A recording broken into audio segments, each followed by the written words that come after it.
This is a Parshat podcast brought to you by Matan Women's Institute for Torah Study, and I'm your host, Yosefa Fogel-Rubel. Let's learn.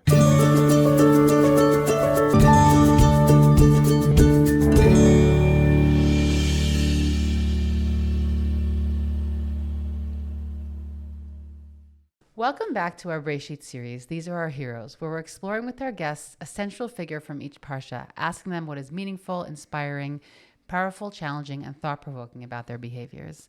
This week's episode is sponsored by Serena Goldstand and family in memory of their father Yosef ben Chaim for his yahrzeit on the 9th of Cheshvan. Yosef was a member of the Haganah and protected pre-state Israel. He is greatly missed by his adoring family. For those of you who love listening weekly, sponsoring an episode is a wonderful way to show your gratitude for the high-level content we try and put out each week. For more information, contact me at podcast@matan.org.il or the Matan office directly. Parshat Toldot focuses on the life of Yitzchak and opens with Rivka's approaching him to pray on her behalf after having difficulty conceiving a child. The text recounts that Yitzchak marries at 40 and becomes a father at 60. That's 20 years without children. Rivka becomes pregnant with twins who already in utero are presented as archetypically dissimilar. Once born, they look different, they have different occupations, and they are favored by a different parent. Each parent, in fact, favors a child most similar to them. Yitzchak has his culinary preferences and a hunter son who knows how to prepare food to his liking, and Rivka and Yaakov are both skilled at sophisticated, if not somewhat deceptive planning. The competition between the sons continues when Yaakov seizes an opportunity to buy Esav's birthright, which he gives up quite hastily.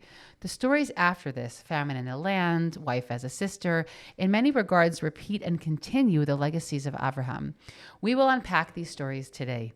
The final scene of the Parsha is really its climax, wherein Yaakov plots with Rivka to retrieve the blessing of the firstborn. Yaakov will find himself on the run from this fateful episode for many years to come. Today, I have the pleasure of welcoming Rabbanit Debbie Zimmerman, who is a Meshivat Halacha, a graduate of Matan's Hilchata program, and the director of Shaila, an online responsa by graduates of the program. Debbie continues to teach Tanakh, Gemara, and Jewish thought to a wide range of students worldwide, and she is currently a fellow in Matan's Kitvuni program, writing a book tentatively titled Redemption Redeemed, a study of the various prophetic and rabbinic descriptions of redemption, Mashiach, and the end of days. Rabbanit Debbie, it's a pleasure to have you on. Thank you for having me. So, I know that you spend a lot of time in the world of halacha and all different rabbinic texts. Today, we're going to be sitting down and sort of going deep on the figure of Yitzchak, which I'm happy that we're going to do, because I think for all different reasons, you'll sort of explain to us why it's not necessarily as so easy to go deep in the life of Yitzchak, and often can get sort of overlooked. So why don't you bring us into the narratives of Yitzchak in a way that you feel frames the way his life is sort of reflected by those narratives? Okay, so first of all, even though I do a lot of halacha stuff now, I actually began my teaching career really focusing on Tanakh. I studied in Matan's Tanakh program, and there I was doing a joint degree in a Jewish education in Hebrew University. And this is actually where I started to really think about Yitzchak. So what always bothered me about Yitzchak is he really gets almost no airtime, right? His stories are interwoven with the previous generation and the next generation. And all we have in the middle of this week's Parsha, as you said, is this little block of stories that's kind of just Yitzchak and Rivka, really.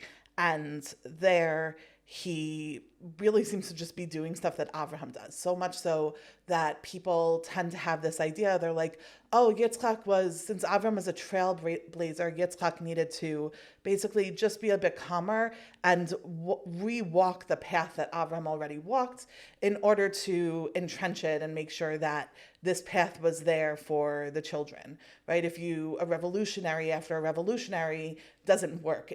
Rather, you need someone who's going to be a calm, steadying hand. And I think that's a very nice idea.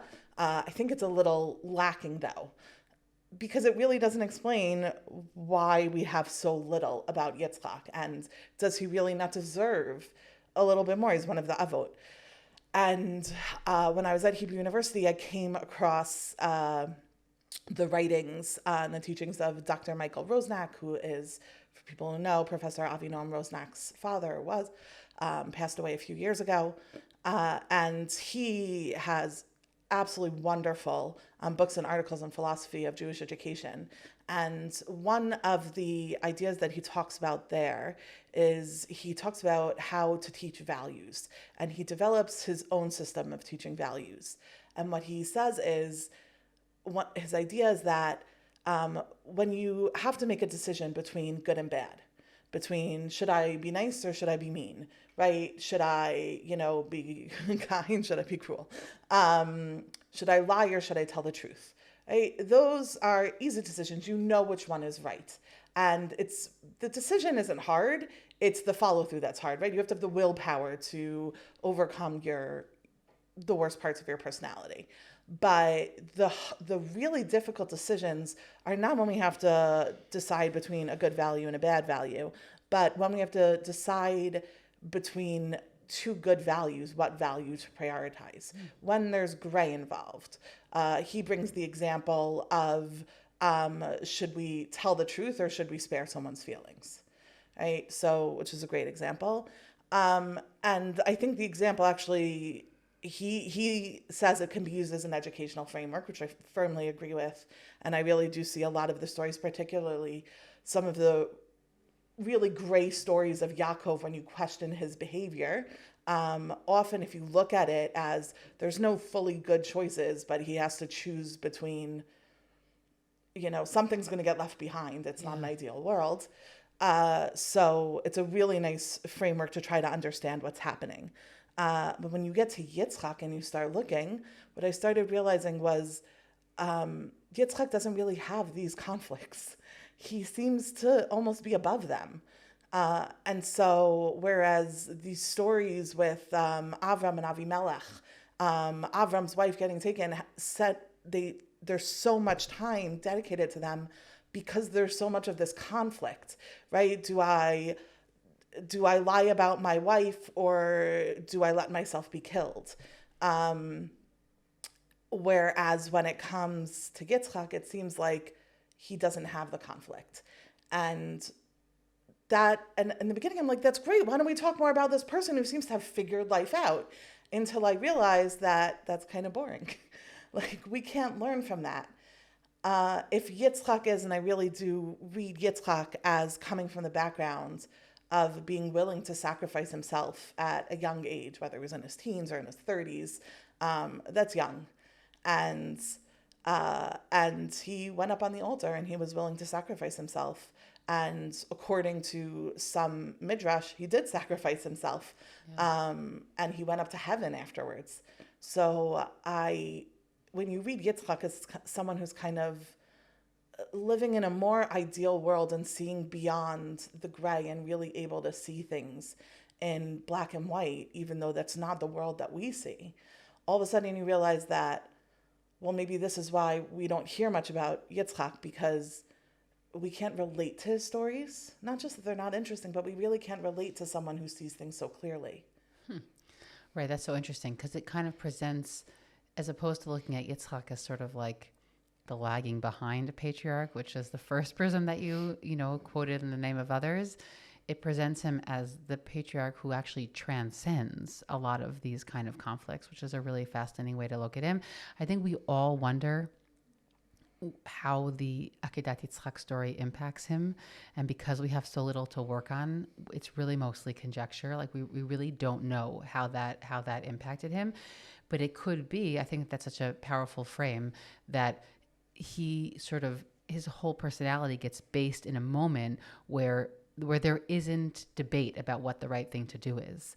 And so it could be that sort of clarity of purpose is something that ignites his personality afterwards. I think that's like a really interesting way to look at him.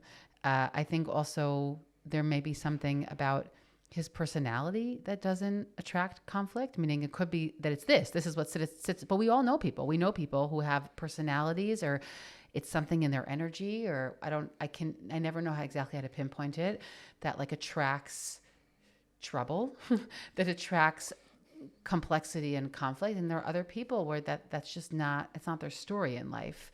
And I think that, we've spoken multiple times throughout the years about, I'll just say this on a different level. I was teaching this yesterday to students about how I think that in general, like the prism that Hashem says in Brit Bein HaBetarim to Avraham of, there's an aspiration, getting to Eretz Yisrael. There's going to be a difficult process, Shebud Mitzrayim, and then you're eventually going to get this land. And then the question becomes like, so what happens after that? I find that we're constantly in this cycle of like, we aspire for something, there's struggle to get it. Maybe we get it, and then the question is, so how do we maintain it? And we also could possibly lose it. And your description sort of makes me realize that like Avraham exists in that cycle, and Yaakov exists in that cycle, but we don't feel that Yitzchak does. Even their struggle with infertility, by the way, is told in a way that feels simpler than the infertility of others. Meaning, we feel like we're in the genre of infertility, but like, okay, so 20 years is a long time, but we kind of feel like, and then when they figured out how to daven, like things went well, right? There's something even in that struggle of theirs that's told in a smoother, shorter way. Yeah. So I actually think that the struggle for infertility, the struggle with infertility is maybe like the linchpin and one of the clearest examples of Yitzchak kind of rising above. And I do agree with you. And I never thought of it this way, but Yitzchak seems to exemplify what, let's say, modern health professionals would maybe call being instead of doing, right? He's somewhere and he does what's there, right? Like he does what's in front of him and he isn't necessarily running around. I think the fact that he doesn't take a second wife has like two other elements to it. Okay, so I think one of them is that having a second wife is a conflict-ridden situation. I don't think Yitzchak wants that. I don't think he wants that. And I think the flip side of that is that it might be a testament to his devotion to Rivka, meaning we're used to looking at the end of the Parsha where we're like, why didn't they speak with each other about their different visions? But the fact is that we have the most loving depiction of them, of any of the patriarchs and matriarchs. We have the Vayaveh that we spent a lot of time on in last week's episode, of their original love for each other, his love for her when she's brought to him, and his comfort and her replacement in air quotes of Sarah. And then we have also what's noticed by Avimelech, that he sees them mitzachek, meaning there's such a chemistry between them that an external king, right, can see that they love each other. And the act of not taking a second wife might be a testament to his loyalty to Rivka. I think it's all that and more. Yeah. I think for sure part of it is his love for Rivka, which I'll get to in a minute. Part of it that you mentioned before is the conflict that it brings into the home. I think Yitzchak learns from Avraham, meaning Avraham was also faced with infertility, and Sarah gave Avraham Hagar, and then Avraham had Yishmael with Hagar, and that led to once Hagar running away from the home, and another time, and then Avraham ending up banishing them. And I think Yitzchak did not want that in his home. He saw the strife. He saw maybe the pain that it caused his mother. He saw the pain that it caused his father. It wasn't something that he wanted. And so I think he flat out refused, both from the point of view of, I don't want this kind of tension in my home, right? The Gemara uses the term tsarot, which literally means like troubles for a co-wife. That's how she's called in Sefer Shmuel. Right. Yes. Thank you. Yes. Sarah. Thank you. That's what Pnina's called in relation to Chana. So I think that's one aspect of it. And the other aspect is his relationship with Rivka. And I think part of it is the love that they feel for each other. And part of it is also the respect.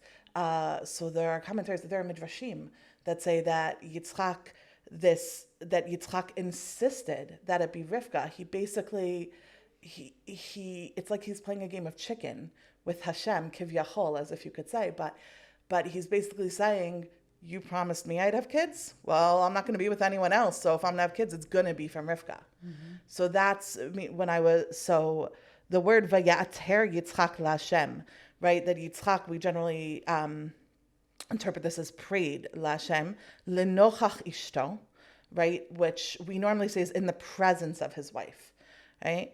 Because theory, again, another connected vision of the two of them. Yes. In theory. Yes, right. Rashi takes the midrash of him in his corner and her in her corner. But there are other ways to look at what these strange words mean. If we take Vayater as some sort of prayer, so you could say Vayater Yitzchak Lashem lenochach ishto. Karahi is Yitzchak is praying for the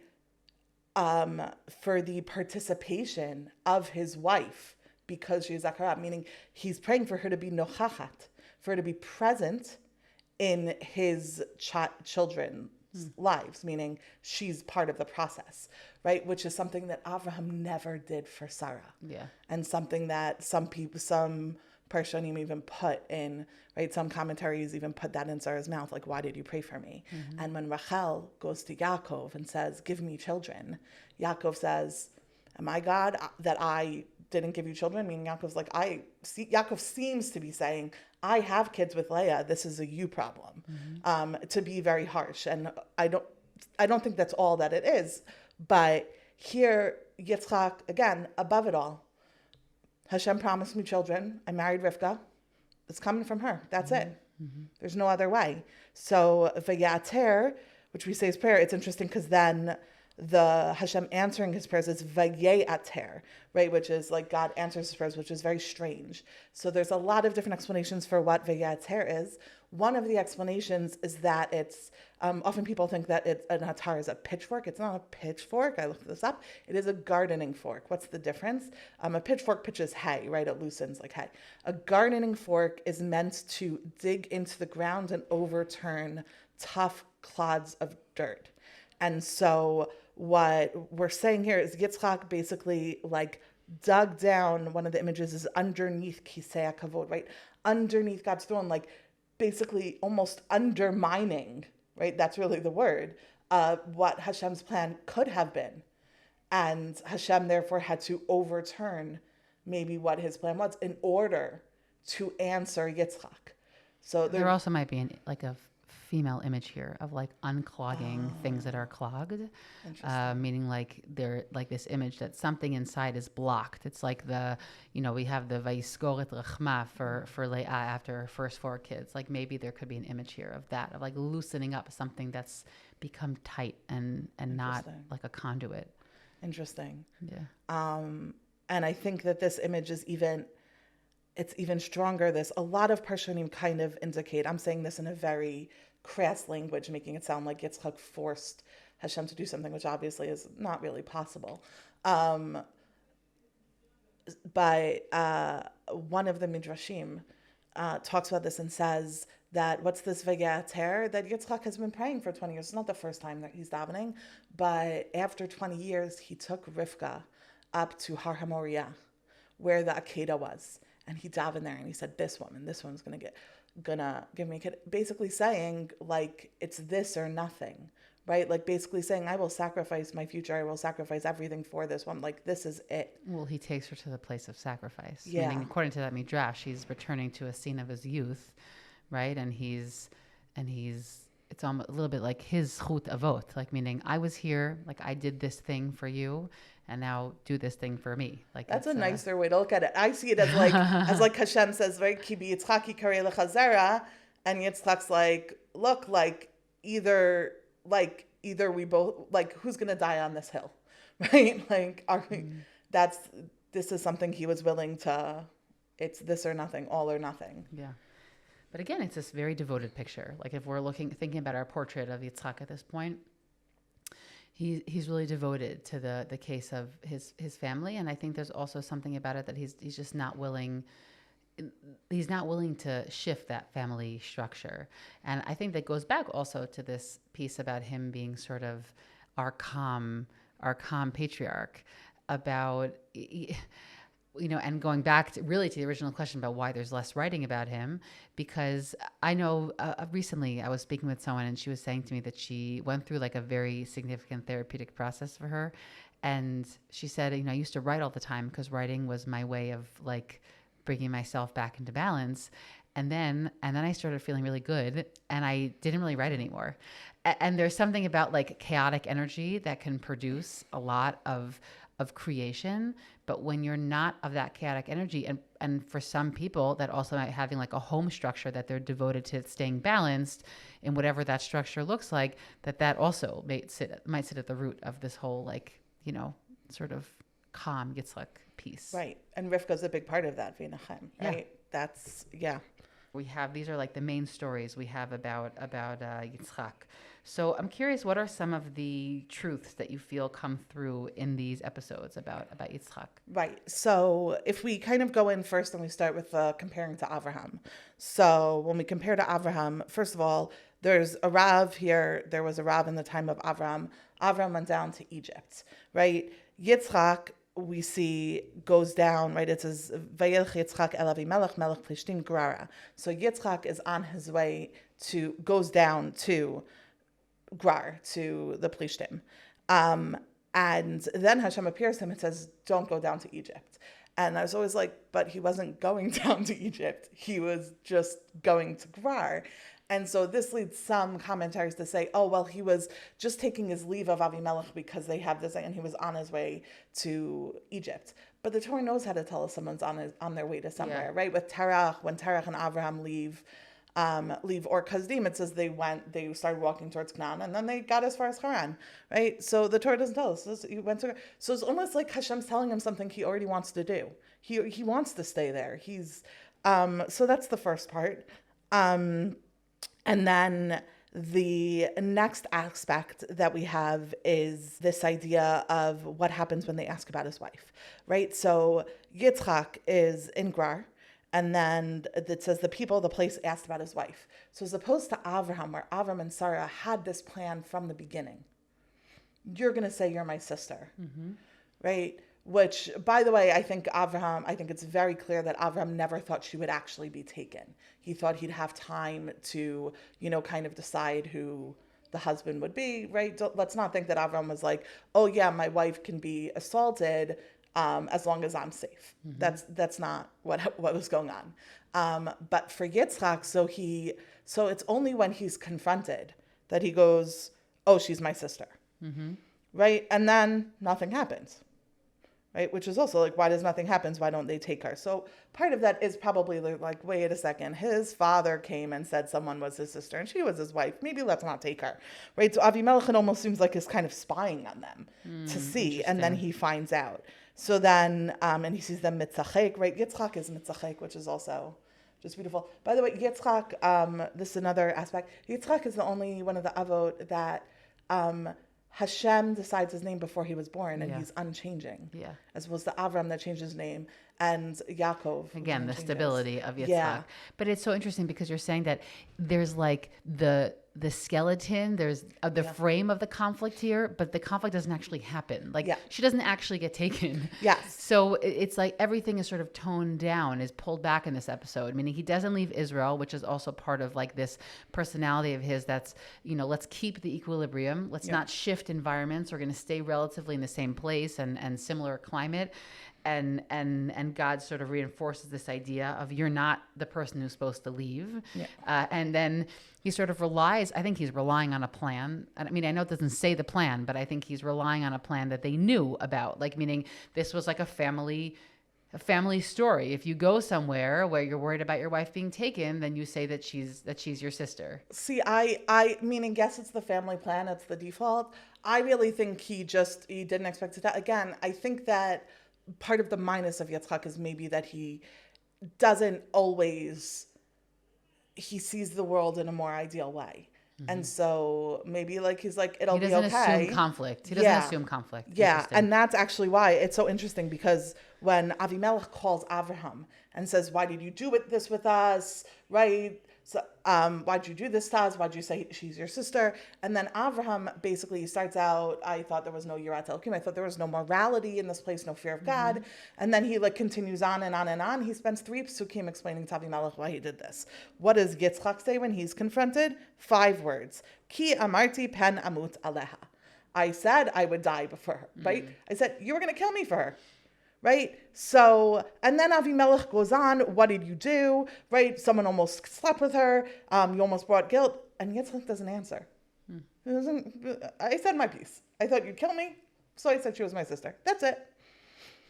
And I think that's why Avimelech does something that he didn't do with Avraham, which is anyone who touches this man or his wife will die. And then afterwards, we see Yitzchak do something absolutely amazing and unheard of, which is that we are in the middle of a famine, and Bishanahahi, in that year, he plants and he reaps 100 gates, 100-fold, whatever it is, Vayivarchehu Hashem, and Hashem blesses him, right? Avram's blessing from Hashem is later in life, right? Hashem birech et Avram bakol. Here, Yitzchak is very early and is in a time of famine. Wow. Meaning there's something in this like serene, calm personality that also manages to find plenty or create plenty even in a time of such dearth. I never really focused, I think, on this as much, right? There's like almost no transition, first of all, between the stories. Yeah. There's literally no physical transition also within the psukim. There's no break. And then he, right? Ba'aretz hahi, meaning again, he's still away, right? He's still away from home. Well, is that how we're understanding it? Meaning he's in Grar. Grar is one of their homes. They're Ger v'Toshav. They don't really belong anywhere. Mm-hmm. So they own a place in Hebron. That's about it. It's a burial plot. Not. So we'll see them in Hebron, but we'll see them in Beersheba. Right. So then the next story that happens is, of course, the sort of again the reminiscent story of the wells. Yeah. That was off. Sorry. Yeah.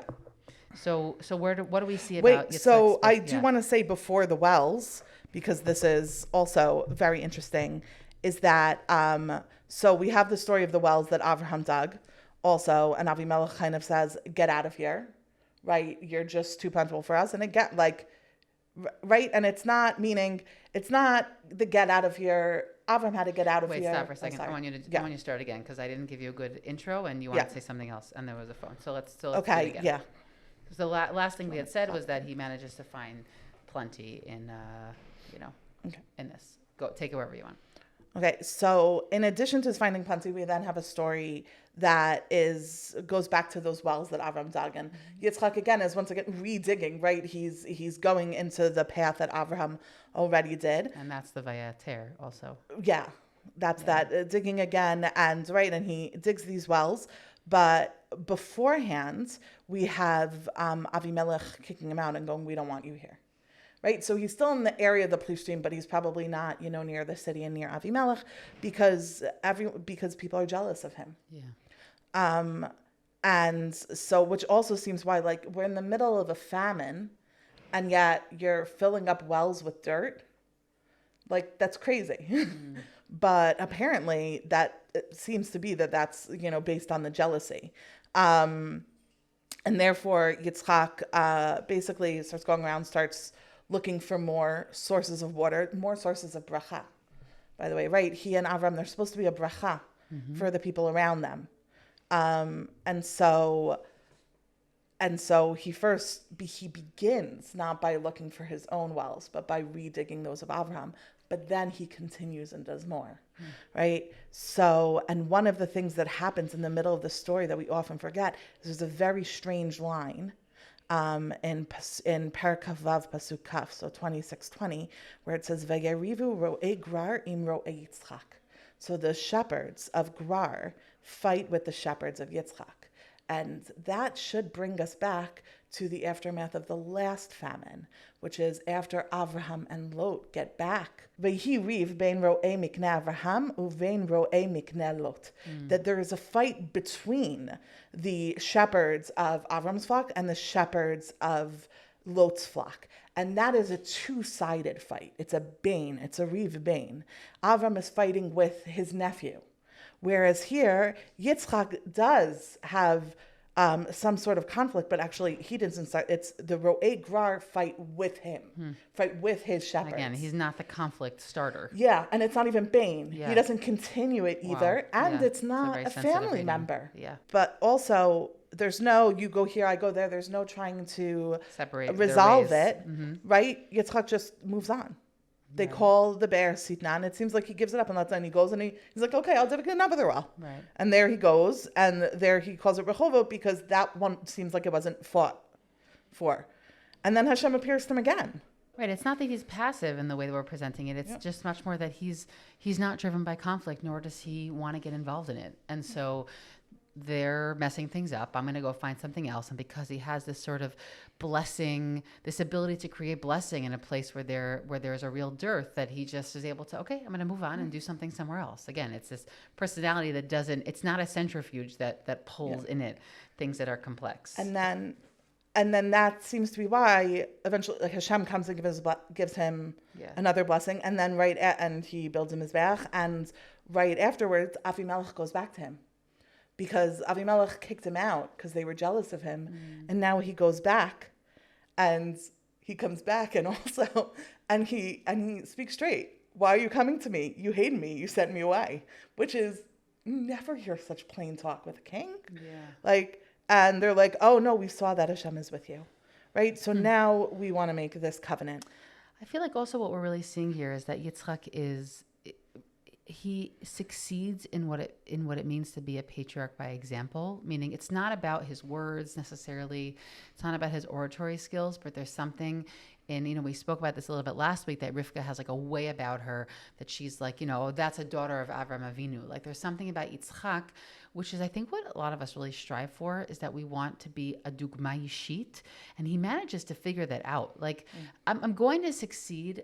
I'll succeed. I'm not concerned about it, and I'll just do it somewhere else, and I'll only do it this way. It doesn't have to be with conflict. And then somebody will be able to come to me and say, oh no, but we see God is with you. Like I don't have to talk about God. I could just do it. And then it'll work. It's very powerful. We do have a Vayikra b'Shem Hashem. He does have that Avraham has. He doesn't have to give musar to somebody else. Yes, it's not in the same way. It's only when they come to him he doesn't have to call out to the angels. Instead, when Avimelech comes to him, there it says that they ate and they drank. He gave them food. He shared with them. Yeah. But they came to him. He's a strong and silent type. Yeah. And that calm, silent type for sure.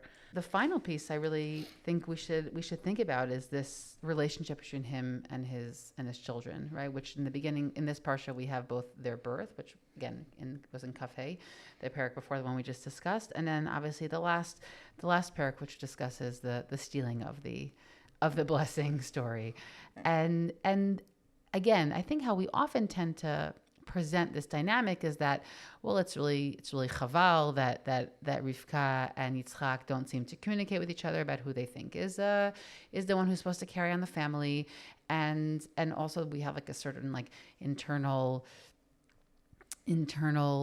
judgment of the fact that there's like this open favoritism, quote unquote, that we see here, and that also seems to surprise us. So I'm also curious sort of what perspective you'll share with us now about like how else can we possibly look at these episodes. Right. So I don't completely disagree with some of the framing, but I think it needs a broader frame, let's say. So the first thing to really look at is if we have that backdrop of Yitzchak not willing to take another wife, and possibly seeing that paradigm of what's often discussed, this rejected son and this chosen son. So it almost seems that Hashem, twins are not very common. And it often seems like Hashem's like, oh, you didn't want this conflict in your home? Conflict is part of life, right? So you are going to have two sons, and they're going to be vastly different. And Yitzchak seems to be saying back, it's one way to look at it, and it's a way that Rav Shimshon Raphael Hirsch talks about. Let's see if we can take these two diametrically opposed people and have them work together instead of being, right? And that's the question also of how to understand Rivka's prophecy that she gets. And there is a way to look and see that they're serving each other and they balance each other, Esav and Yaakov. So, and I do agree. I don't think that Rivka shared her nevuah with Yitzchak. I think the proof that Rivka didn't share her nevuah with Yitzchak is not the brachot, but is actually when it says like vayimalu yamat laledet v'inei tomim b'kirba, right? So, right. I think that's the exact. I could be wrong with the words. But so she has right? Oh, behold, they're twins. She knew they were twins, but Yitzchak didn't know they were It's twins. his So perspective. It was his surprise. Yeah. Hine is usually a key word that lets you know that we've shifted perspective within the pasuk. So that's a very astute point. Look, twins. Yeah. And people tend to focus on she had a full 9 months. She had a full pregnancy, and that's what we're focusing on. But there's, surprise, twins. So I don't think Yitzchak knew. I think it's very similar to, it seems to me from the Psukim that Avraham didn't tell Sarah that Hashem said that she was going to have Yitzchak. There's a little bit of a discussion because he had to tell her about the name change, or Sarah and not Sarai. Yeah. But it doesn't seem like she necessarily also knew about the name. She has a different explanation for his name, but Hashem already decided the name. Yeah. So it seems very much that, maybe he stuck it into conversation so she would think about the name, but she picked that for some other reason. So I think that also is a very strong proof that she didn't actually know to the full extent of that prophecy. Yeah. And I think that it seems very likely that there's kind of a rule that you only share prophecy if you're told to share it. Yeah. Otherwise, it's for you. So I think Rivka knew it was for her. And I think Rivka knew why it was for her. I think Rivka also knew that there's more than one way to interpret this prophecy, right? You can interpret it as them serving each other, as in helping each other, right? One will be stronger than the other, but not that they'll be in conflict, but rather they'll work together.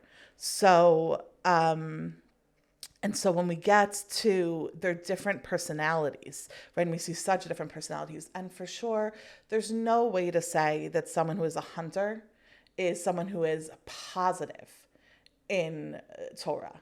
Like that's just not, it's just not a positive trait. We don't see anyone. We see shepherds who care for animals, even though they also kill animals, but they spend a lot of time shepherding them and caring for them. That's the positive that we want to see. And Ish Sadeh reminds us maybe of Cain. So it's for sure not that Esav is considered a positive person, but at the same time, and Yitzchak, he obviously knows this. So when we see Vayahav Yitzchak et Esav kitzayid b'fiv, that Yitzchak loves Esav because game is in his mouth. And Rivka ohevet et Yaakov, and Rivka loves Yaakov. So you can say for sure the kids knew who was the favorite in the family, and most kids kind of know when it's really a rare family if the kids all feel that they're each parent's favorite. Kids often know that they have a connection to someone. When you're one person and there's two people to choose from, you're always going to connect to one more than the other. So I look at it as sort of, that was the favored one, meaning it's because the internal connection was just simpler with that person. Yeah. Now, it's interesting because you said you thought, Yitzchak likes Esav because they're more similar, and Rivka and Yaakov are more similar. But there's also ways to see it that people talk about how actually they each remind them of their spouse, who they love. So Esav is a doer and a goer outer, and that's Rivka. Whereas, Yaakov is kind of quiet. If you view Yaakov as quiet, and Ish Tanya Sheva Olim is kind of simple, he likes to stay with the sheep, he likes to stay in his homebody, that's Yitzchak. So that's also a possibility of seeing it actually as the other way. I don't really know because I think this is a very difficult pasuk. But what I like is Rav Shimshon Raphael Hirsch says here that when it says that Yitzchak loved Esav kitzayid b'fiv, which some midrashim say means like Yitzchak loved Esav because Esav used to trick him and make him with a fancy way of speaking that made him seem like he was a better person than he was. Or that Yitzchak loved him because he loved the taste of meat, which is so superficial. It doesn't fit Yitzchak at all. Yeah. So Rav Shimshon Raphael Hirsch says Yitzchak loved Esav because of this game. What Yitzchak did was he saw what Esav liked, and he said, you know what? I'm going to encourage him to do this for a good reason, not because he likes hunting and killing, but because he wants to serve his father. So he said, let's get him to take this trait that he has, and let's find a way to make it positive. That this now becomes an aspect of kibud av. And so he encourages the Simon. It's like a parent who sees their kid really likes a certain sport and has no interest in that sport, but starts learning about it for their kid. Yeah. Right? And then, because then you can talk to them about it. So it seems maybe like that's what Yitzchak was doing. Rivka loved Yaakov because Yaakov was easy to love. Okay, great. Yeah. right? Rivka had that natural, and she had the prophecy and all this other stuff. Yitzchak had to look for a reason to love Esav, but he found it, and he nurtured it. And the proof of this is, so Chazal say that Esav's head is actually in Marat HaMachpelah, right? And one of the reasons they say is actually because he did do the mitzvah of Kibud Av so well. And we see that. We see not only is he immediately go to get the game for his father when he asks, but also when Esav is so angry at Yaakov, and Esav is an incredibly impetuous person, right? He sells his birthright like in a second, but he's so angry at Yaakov he could kill him. What does he say? I will wait for my father to die. Not my father and mother, my father. Yeah. And this is something that Yaakov's kids didn't do. Yeah. They had no problem getting rid of Yosef while Yaakov was still alive and breaking his heart. But Esav, right? Esav did something that Yaakov's kids couldn't do. And so that shows the tremendous love he has for his father. And he never blames his father for what happened with the blessings, because he's sure in his father's love. And then afterwards, right after Yaakov goes up to Haran, so the Parshat doesn't end with Yaakov going to Haran. The Parshat ends with Esav seeing, oh, you know what? My father, not my parents, my father doesn't like my wives. He doesn't like that I took wives from here. So I'm going to take a wife from the family, from Yishmael's daughter. Wow. So that is Esav doing everything he can for Kibbutz Av. And what do we see? Just like Yitzchak was able to bring Yishmael back to bury Avraham, when it comes time to bury Yitzchak, both Yaakov and Esav are there together. And Esav doesn't try to kill him. He's managed to have time. He does get over it. But throughout, we see that Esav really does do this Kibbutz Av in an exemplary way. And it seems like he does this because Yitzchak nurtured this connection. He believes him. I think it also shows the power of like what can happen to a kid who might present a particular challenge. But if you have a figure, it's not always a parent, but if you have a figure who believes in them, who knows how to nurture, who knows how to sublimate those qualities to do something that's more transcendent than what they would initially engage in, it really just shows the power of what that could be. There's also a very fierce loyalty. Like I imagine there's a portrait of Esav here that's sort of, he's fierce, he's a hunter, but his loyalty is also fierce. Yes. Whereas with Yaakov, it's much less even than that. Meaning there's something in the impetuousness or the extreme of Esav's personality that he's either with you or he's not with you. But when he's in one of those spaces, he's fully there. Yeah.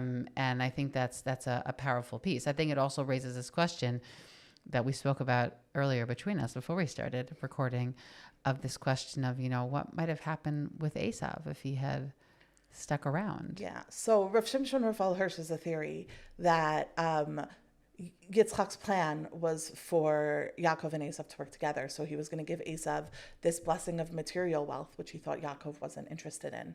And basically kind of like the Heskemi Sachar and Zevulun. So what Chazal tell us was an agreement between the tribes of Yisachar and Zvulun, that Zvulun would be a merchant and would make money, and Yisachar would sit and learn all day. Mm-hmm. So Yitzchak thought that would be a great partnership between Yaakov and Esav. Esav was a person of this world, and Yaakov was a person of, right, Hakol Kol Yaakov, the voice is Yaakov's, that's something more internal, but Hayadayim Yudei Esav, the hands are the hands of Esav. So there are beautiful midrashim about why Yaakov had to take both on. But but this is going back to what you said earlier, meaning it's Yitzchak sees differing character traits and doesn't see conflict. He sees complement. Yeah. Whereas we're like, oh, well, that can't work together. Oh, they're going to have to each find their own space. But he said, no, because of his personality is this non-conflict driven personality. He thinks that this doesn't have to be the case in his children. Now, maybe that was just mistaken, or maybe the dynamics in the home created more conflict than had to be there. But it's that he doesn't see difference and see conflict. Yeah. And I think that's why. So I think that's also why we don't have that confrontation between Rivka and Yitzchak. It's not that they didn't talk. It's that they knew each other's positions and they fundamentally disagreed. But there was no reason to talk it over. Rivka was being incredibly practical. Yitzchak was being incredibly idealistic, right? These two can work together. Rivka was like, they can't work together and Esav's going to cause problems. We got to get him out. We got to cut him out of this of this nation, basically. And so I think that it's not that Rivka was too intimidated to talk to Yitzchak or anything like that. I think they just knew, right? There are some times where you can have a couple that knows, like, we don't agree on this, so why would we keep rehashing it? Right. Let's just go our own way. Now, Rivka chooses to go her own way in a very interesting way, but I really do wonder what would be if there was a world where Yitzchak's vision could have happened. What would have happened if Rivka and Yaakov didn't cut Esav out of the agreement, and if Yitzchak was allowed to keep him in the fold? Now, I tend to think that really, like, this is the way it had to work out. We do live in the real world. It is a world of conflict. And also because at this point, the patriarchs weren't ready to go in multiple directions. We were still in a stage of we need one child. And I think that the generation of multiple directions is only, for some reason, the next one. I don't have an answer why, but it seems to be that was like the divine plan in this case. Maybe that idea, again, of you really do, meaning, so if Yitzchak did everything Avraham did, but did it maybe a little bit better, it's because he had Avraham as an example, and it's because the test that Avraham had at the end of his life of the binding of Isaac is a test that Yitzchak had in the beginning of his life and in the beginning of his story. So maybe that Yitzchak really is, as we see, he's a bridge, meaning his stories are interspersed with the stories of his father and his sons. And not just that, he's often presented in the background of the story as a passive character, or it switches in between him being active and him being passive. There's very little active parts of Yitzchak's part in Akedat Yitzchak, in the binding of Isaac. So I think that also is part of it. He's okay with letting other people take the reins. I look at the story and it breaks my heart, because from Esav comes Amalek. And Amalek is the ones who come around, right? Esav's bracha that Esav gets is Vaya taridu faraktu ulo me'al tzavarecha. Maybe something about, there are times where Esav will overcome Yaakov. And the commentaries say maybe when Yaakov isn't acting like Yaakov is supposed to act, when he's not acting like the chosen people, then Esav is going to come along and Esav is going to bring his sword. And this is something that we can see the embodiment of when it comes to Amalek. Amalek, which we're told, right, they came in Refidim, kirafu yedehem min haTorah. When we stopped observing the Torah, that's when Amalek comes along. That's what happens in the time of the Megillah. That's what happens other times with Amalek. Yaakov had to maybe take this bracha. It had to be just one. But then you have to live up to that, right? If Yaakov's ends justified his means to deceive his father and to do this stuff, and to live in the real world, then, and make the hard choices, then you have to continually justify why it is you deserve that bracha that you took from your father without permission.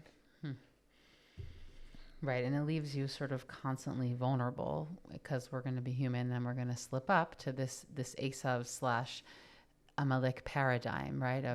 There's a great Mashiach commentary on the first attack by Amalek, and he says that, right, it's because they noticed that Am Yisrael wasn't where they were doing what they were supposed to do, and then they come and they jump on them. And so obviously we saw that in a national level in the past year as well.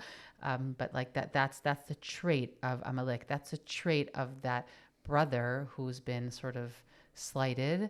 I think we have a lot of questions here that there's no one response. There's a lot of questions about, why is it that it unfolded this way? Did it have to unfold this way? Is this the way that a family dynamic that perpetuated into a national dynamic? I think that, it's going to take us a few more generations to figure out how to have siblings that complement each other. The Midrash points it out, but we can also just look in the Psukim that we see this resolved by Moshe and Aharon. They are two brothers. The younger one is the superstar. They have They have energies and talents that complement each other. Moshe isn't the talking guy. He's the doing guy. So Hashem sends Aaron and he says, he's going to do the talking for you. We know how to do this, but there's something in these generations of conflict that it takes time to sort of air it out and to figure out what this other kind of model looks like.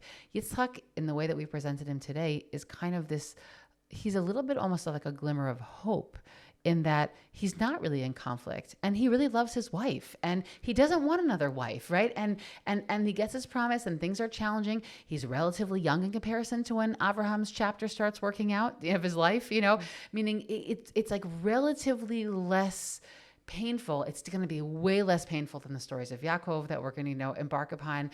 There are less hiccups in the road.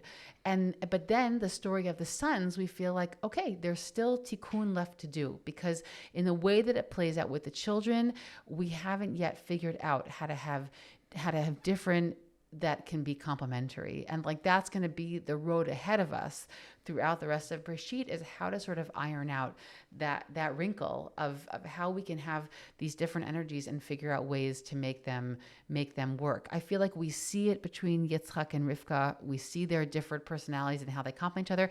And I like your presentation much better, that they like the child who is really their complement, and not really a child who's similar to them. And we just haven't yet figured out how to translate that into the generation of the children yet. And that's going to be the work of the next generation, to figure out how, through their own mistakes, but already in their lifetime, they can make amends. And that's going to be the children of Yaakov. But the road is still ahead, and there's still more challenge to come. But I think that Yitzchak sort of presents an initial paradigm of what it can mean to be a little bit simpler, a little bit less conflict driven, and to be somebody who can be a man of actions and not necessarily a man of words, but that those actions can speak really infinitely louder. I agree 100%. Thank you for putting it so nicely. I don't think I could have put it so well. I'll add that if we go back to our original question, like, why don't we see so much of Yitzchak? It's a wonderful ideal. It doesn't 100% fit the world that we live in. We do live in a world with so much gray that conflict is sometimes unavoidable. We can learn from Yitzchak how to avoid it when possible. But there are some times where it's in your face and there is no way to avoid it. And that's what happens with his sons. Mm-hmm. So separating is the lechatchila. It's not the second plan, but sometimes it has to be the way to go. Yeah. Interesting. I really appreciate you coming on today and sharing these perspectives about Yitzchak. He's definitely the underexplored patriarch. So I appreciate it. I appreciate also these really just different frames than we normally hear. Mm-hmm. So I hope that it will move people to think about Yitzchak differently. And I know that the previous episodes people have been writing me. I really appreciate, I'll look at everybody today. I really appreciate everyone's feedback. I've gotten some really moving messages and emails. And so I'm so happy that we're continuing this. And I think being able to really present Yitzchak today in a different way. Thank you. Thanks for listening to this week's episode from Matan Women's Institute for Torah Study. If you would like to sponsor an episode, please contact the Matan office or email me at podcast@matan.org.il. Please do us and all women's Torah learning a favor and share this episode with all of your friends and family.